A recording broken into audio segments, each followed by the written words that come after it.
The Federalist Papers number 20. The same subject continued. The insufficiency for the present Confederation to preserve the Union. From the New York Packet. Tuesday, December 11, 1787. Hamilton and Madison. To the people of the State of New York. The United Netherlands are a confederacy of republics, or rather of aristocracies of a very remarkable texture, yet confirming all the lessons derived from those which we have already reviewed. The Union is composed of 7 co-equal and sovereign states, and each state or province is a composition of equal and independent cities. In all important cases, not only the provinces, but the cities must be unanimous. The sovereignty of the Union is represented by the States General, consisting usually of about 50 deputies appointed by the provinces. They hold their seats, some for life, some for 6, 3, and 1 years. From 2 provinces they continue in appointment during pleasure. The States General have authority to enter into treaties and alliances, to make war and peace, to raise armies and equip fleets, to ascertain quotas and demand contributions. In all these cases, however, unanimity and the sanction of their constituents are requisite. They have authority to appoint and receive ambassadors, to execute treaties and alliances already formed, to provide for the collection of duties on imports and exports, to regulate the mint, with a saving to the provincial rights, to govern as sovereigns the dependent territories. The provinces are restrained, unless with the general consent, from entering into foreign treaties, from establishing imposts injurious to others, or charging their neighbors with higher duties than their own subjects. A Council of State, a Chamber of Accounts, with 5 colleges of admiralty, aid and fortify the federal administration. The executive magistrate of the Union is the stadtholder, who is now an hereditary prince.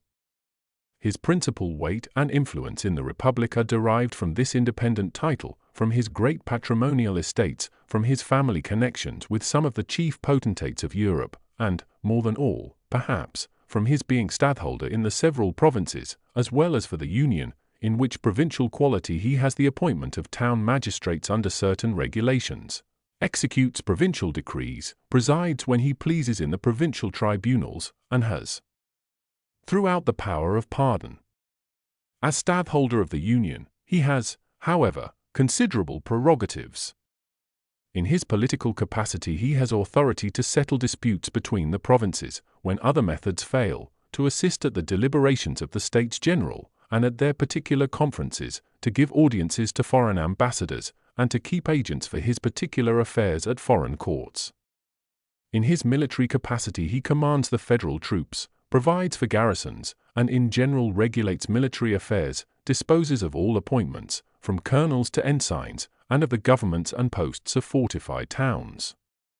In his marine capacity he is Admiral General, and superintends and directs everything relative to naval forces and other naval affairs, presides in the admiralties in person or by proxy, appoints lieutenant admirals and other officers, and establishes councils of war, whose sentences are not executed till he approves them. His revenue, exclusive of his private income, amounts to 300,000 florins.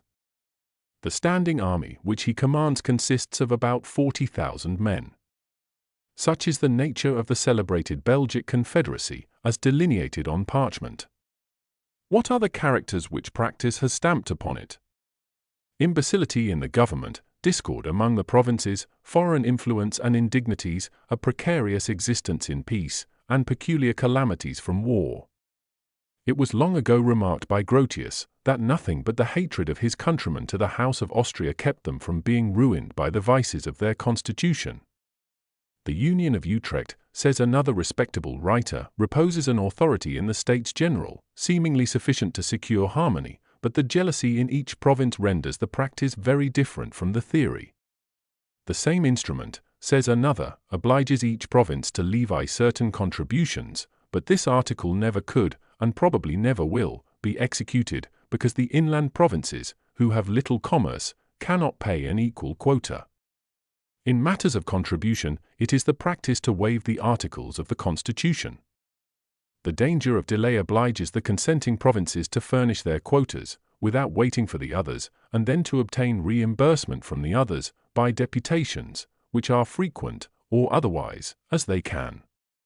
The great wealth and influence of the province of Holland enable her to effect both these purposes.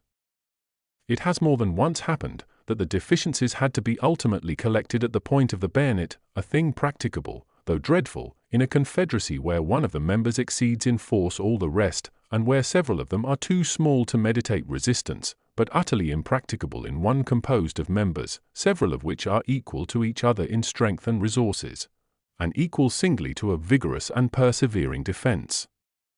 Foreign ministers, says Sir William Temple, who was himself a foreign minister, elude matters taken ad referendum by tampering with the provinces and cities.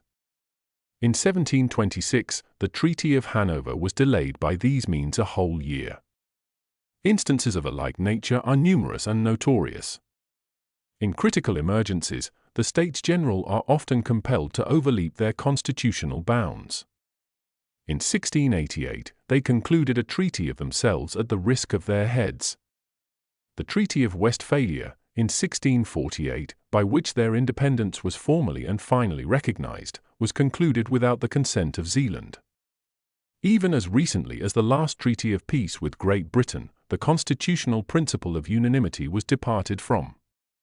A weak constitution must necessarily terminate in dissolution, for want of proper powers, or the usurpation of powers requisite for the public safety. Whether the usurpation, when once begun, will stop at the salutary point, or go forward to the dangerous extreme, must depend on the contingencies of the moment. Tyranny has perhaps oftener grown out of the assumptions of power, called for, on pressing exigencies, by a defective constitution, than out of the full exercise of the largest constitutional authorities.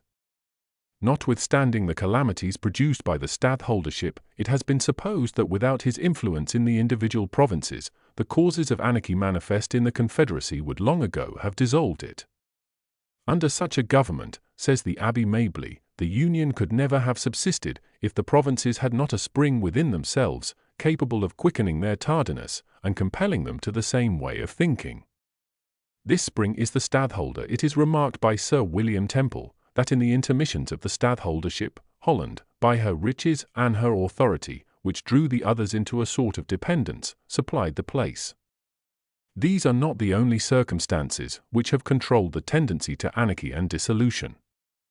The surrounding powers impose an absolute necessity of union to a certain degree, at the same time that they nourish by their intrigues the constitutional vices which keep the Republic in some degree always at their mercy.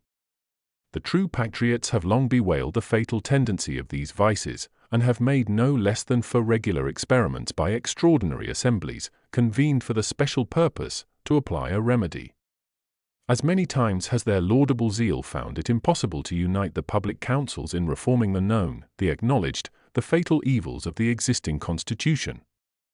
Let us pause, my fellow citizens, for one moment, over this melancholy and monetary lesson of history, and with the tear that drops for the calamities brought on mankind by their adverse opinions and selfish passions, let our gratitude mingle an ejaculation to heaven, for the propitious concord which has distinguished the consultations for our political happiness.